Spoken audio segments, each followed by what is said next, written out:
Last week on Twitter, a fan of Doc Shaner pointed out that the last t-shirt Scott Free wore in Mr. Miracle had Adam Strange on it, and that the next book by Tom King was Strange Adventures.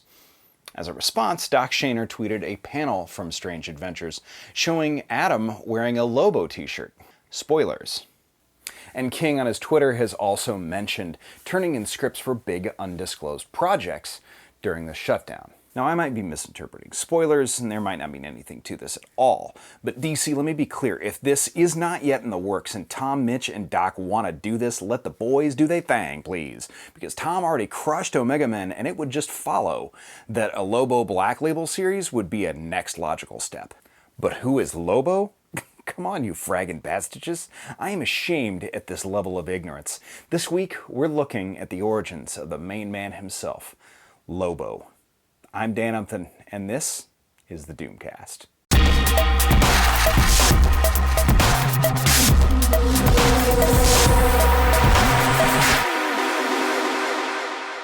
Omega Men 3 by Roger Slifer. Keith Giffen saw the introduction of bounty hunter Lobo.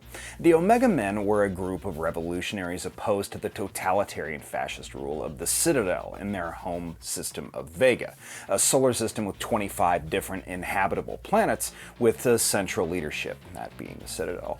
Lobo was a Valorpian, one of those 25 races, whose race had been completely wiped out by the Scions. But Lobo was later reused by Giffen, again as a bounty hunter, but his origin retcon, reworked as a spoof of Marvel's Punisher or Wolverine, other hard-boiled anti-heroes which were gaining popularity.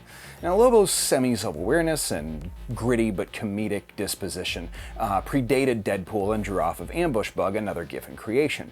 But the character himself, Lobo, became super popular despite Giffen's expectations, and he later mused over the fact that his creation had become the poster boy for the very high violence that he was indicting. The space hog riding chainblade wielding Lobo is a Zarnian, a race of super durable, hyper pale skinned humanoids with red eyes that didn't have a word in their language for violence, but Zarnians are sort of like Kryptonians in a way, super strong, super durable, able to survive in the vacuum of space, and Lobo has gone toe to toe with Superman himself. Like him, he is the last of his race. The Zarnians are gone, but the reason is that Lobo murdered his entire planet. With flying scorpions that he created for a high school science experiment. And although he's basically invulnerable like Kryptonians, he can't die. No, he is literally banned from hell and from heaven.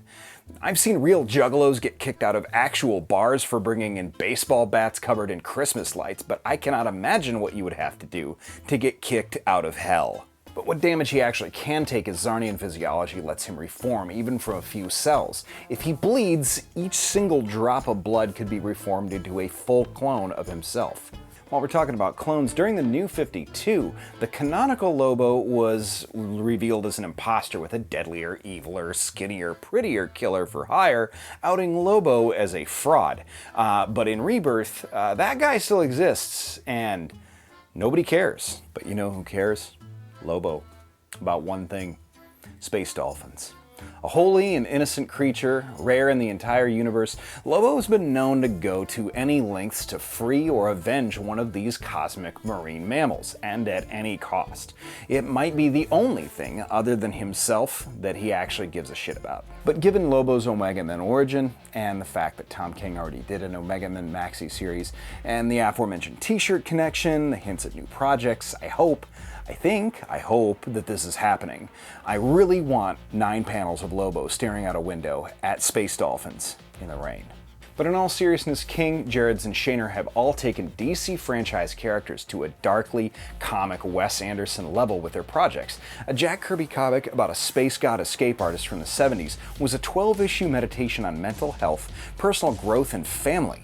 A comic about a Flash Gordon knockoff from the 1950s is now a rumination on the nature of war, violence, morality, and more. It's not all out yet, but I want comics that have something real to challenge me with and provoke an emotional response. And look, if they can do that with Lobo, I welcome these bastages run on the main man.